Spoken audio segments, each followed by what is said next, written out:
तो हेलो दोस्तों, I hope आप सभी मस्त हैं, एकदम खुशहाल हैं। सबसे पहले नमस्कार और आप सभी को हैप्पी न्यू ईयर।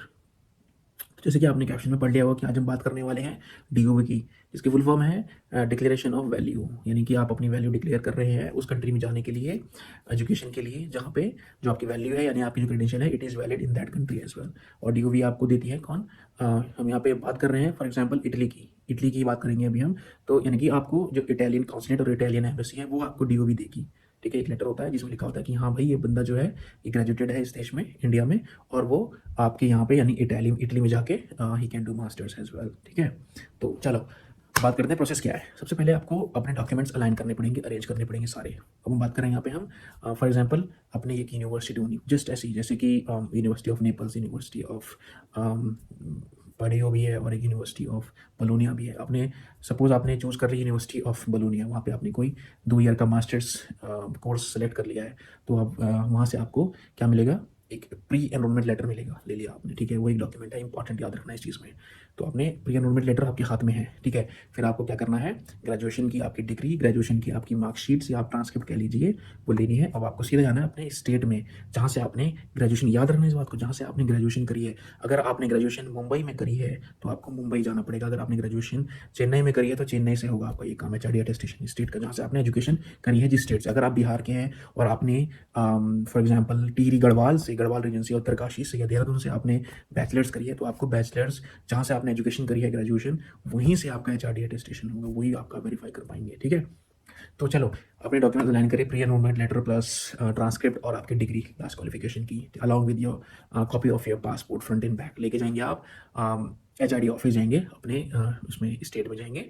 ठीक है, अगर आप उत्तराखंड से हैं तो देहरादून में होगा, डेफिनेट सी बात है, कैपिटल है वो। उत्तर प्रदेश से है वो, अगर आपने उत्तर प्रदेश से एजुकेशन करी है तो लखनऊ में जाना होगा आपको। और अगर आपने असम में करी है तो डेफिनेटली गुवाहाटी, वेस्ट बंगाल है तो कोलकाता। तो आप पहुंच गए, आप उनके दफ्तर पहुंच गए।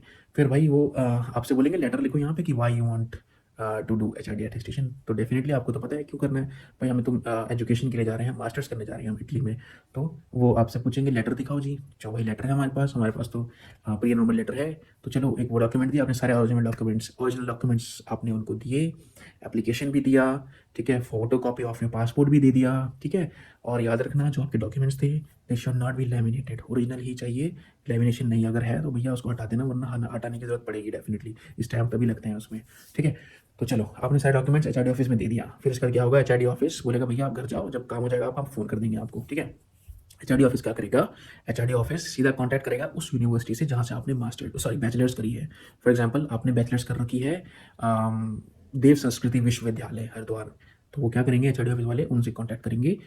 ठीक है, क्रॉस वेरीफाई करेंगे और आपके ओरिजिनल डॉक्यूमेंट्स देव संस्कृति विश्वविद्यालय में आपके डॉक्यूमेंट्स भेज दिया जाएंगे। ठीक है सारे।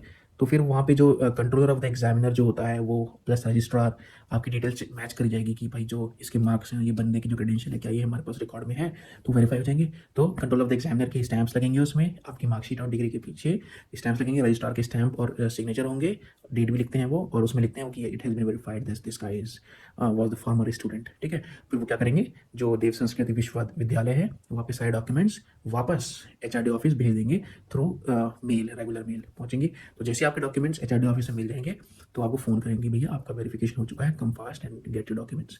तो आप जाएंगे एचआरडी ऑफिस, आपको आपके डॉक्यूमेंट्स मिल जाएंगे। ठीक है, दैट्स इट। और इसमें आपकी अभी तक एक भी रुपये खर्च नहीं हुए, बस जो कंज्यूम हुआ है वो है आपका केवल थोड़ा सा समय, जो कि ये काम है थोड़ा थोड़ा ओल्ड स्कूल काम चल रहा है, लेकिन ऐसी होती है वेरिफिकेशन, चाहे पासपोर्ट की लीजिए चाहे एचआरडी अटेस्टेशन। ठीक है, यानी आपके पास अब आ चुकी है स्टेट की एचआरडी अटेस्टेशन। फिर उसके बाद क्या करना है आपको? एक अगला स्टैंप लगेगा, वो होगा मिनिस्ट्री ऑफ एक्सटर्नल अफेयर्स का एक एपोस्टाइल कहते हैं उसको, यानी स्टिकर्स लगेंगे पीछे।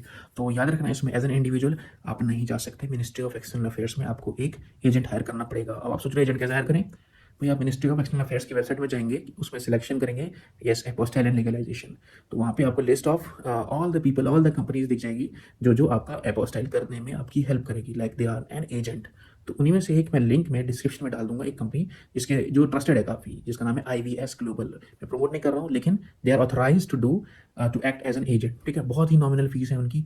5 डॉक्यूमेंट्स अगर होंगे आपके पास तो they usually charge you like 2000 और 2000 या 2000 रुपीज़, और कोरियर चार्जेस भी उसमें इंक्लूडेड है। ठीक है, लेकिन आप कहीं और से कराएंगे वो आपसे 6-7 हज़ार रुपये ले लेगा। VFS से मैंने एक बार क्वेरी लिया था, दे वर आस्किंग मी 5500 रुपीज़, इतना ज़्यादा, और उसे 2000 में मेरा सारा काम हो गया। ठीक है, तो चलो भाई आपने IVS ग्लोबल में कॉन्टैक्ट करेंगे, अपने सारे ओरिजिनल डॉक्यूमेंट्स भेज देंगे आप उनके पास। ठीक है? और 2 दिन, यस, 2 दिन में आपका काम हो जाएगा, 2 working days, remember this. 2 working days में आपका काम हो जाएगा और आपके घर पे जब ब्लू डार्ट से पार्सल आएगा, आप खोलेंगे, देखेंगे भाई पीछे तो स्टिकर लगा है, बड़ा-बड़ा स्टिकर लिखा होता है उसमें, मिनिस्ट्री ऑफ एक्सटर्नल अफेयर्स का स्टिकर लगा है इसमें, एपोस्टाइल, ठीक है? तो यानी हमारे 2 काम हो चुके हैं, पहला एचआरडी अटेस्टेशन स्टेट से हो गया, plus ministry of external affairs से भी आपका एपोस्टाइल हो चुका है, and now we will go for DOV which is very important. तो हमें क्या करना है, अपॉइंटमेंट बुक करनी है, go to the website, VFS Global में जाना है आपको, वेबसाइट में वहाँ पे लिखना है कौन सी कंट्री में आप जा रहे हैं, फॉर एग्जांपल सेलेक्ट करनी इंडिया इधर, और उधर डालना है आपको इटली, ठीक है, सेलेक्ट कर लिया, गो, आगे जाएंगे, फॉरवर्ड करेंगे, वहाँ पे ऑप्शन आएंगे बहुत सारे कि आपको करना क्या है। तो भाई हमें सेलेक्ट करना है डीओवी, डीओवी में सेलेक्ट करेंगे, अपॉइंट फिक्स करेंगे, उसके बाद क्या होगा, जैसे ही आपने अपॉइंटमेंट फिक्स करी, आपको उस दिन जाना है, आपको फीस पे करनी है, इसकी केवल 375 रुपये इसकी फीस है और कुछ नहीं है, दैट्स इट। 375 रुपये इज नथिंग, ये वीएफएस की फीस है, एमएससी फीस भी समझ लो यही है, ठीक है? आपने अपॉइंटमेंट फिक्स करी, आप गए, अगर आप नॉर्थ जोन, जैसे कि मैंने आपको बताया था, नॉर्थ जोन में है अगर आप, तो भाई आपको दिल्ली जाना है, ईस्ट जोन में जाना है, अगर आप ईस्ट जोन के हैं आप, तो आपको कहाँ जाना है, सीधा समझ रहे हो आप, वेस्ट बंगाल, कलकत्ता जाना है, और अगर आप वेस्ट जोन में हैं तो वेस्ट जोन का अलग ज्यूरिडिक्शन है, ये ज्यूरिडिक्शन वाला है, वीएफएस आपको बता देगा कि आप किस ज्यूरिडिक्शन में आते हैं और वहाँ पे आपको अप्लाई करना है डीओवी के लिए, ठीक है? वैसे वो लेते नहीं एप्लीकेशन अगर आप कहीं और से मिसमैच करके जा रहे हो तो, so don't worry, it is a very easy process. आप गए वीएफएस सारे डॉक्यूमेंट्स लेके, ओरिजिनल डॉक्यूमेंट्स, फॉर्म वॉर्म जो भी होता है, सब कुछ फिलअप करके, अगर नहीं है तो आप उनसे असिस्टेंस ले सकते हो, 200 रुपये चार्ज है उसका, फॉर्म फिलिंग असिस्टेंस में। अब वहाँ पहुँचे, सब कुछ दिया, डन, उन्होंने आपकी एप्लीकेशन ले ली और एम्बेसी फॉरवर्ड कर देंगे अगले दिन। और उसके बाद क्या होगा, कहती है एम्बेसी 15 से मिनिमम 15 डेज से लेके 45 डेज तक, they take this much time to do process your this application, DOV application, ठीक है? तो कभी कभी if you are so lucky, आपका काम 4 दिन 5 दिन में भी हो सकता है, ठीक है? In my case it took only 3 days, और आपको मेल आता है कि हाँ भाई हो गया, कम एंड गेट योर, आप सीधा घर यहाँ पे आके पिक कर सकते हैं वीएफएस सेंटर में। तो भाई इतना इतना छोटा सा काम है, but it is very important, this is how you get your डीओवी, ठीक है, डिक्लेरेशन ऑफ वैल्यू। तो अगर इन केस आपके पास कोई भी क्वेश्चन है, एनी क्वेरी, तो प्लीज़ नीचे कमेंट कर सकते हैं, otherwise you can follow me on Instagram and Facebook में, कोई भी query you can ask me. तब तक आई होप मैंने आपको ये बात अच्छे समझाई, कोई भी क्वेरी है you know what to do. तब तक अपना ध्यान रखिए, thank you so much and bye bye.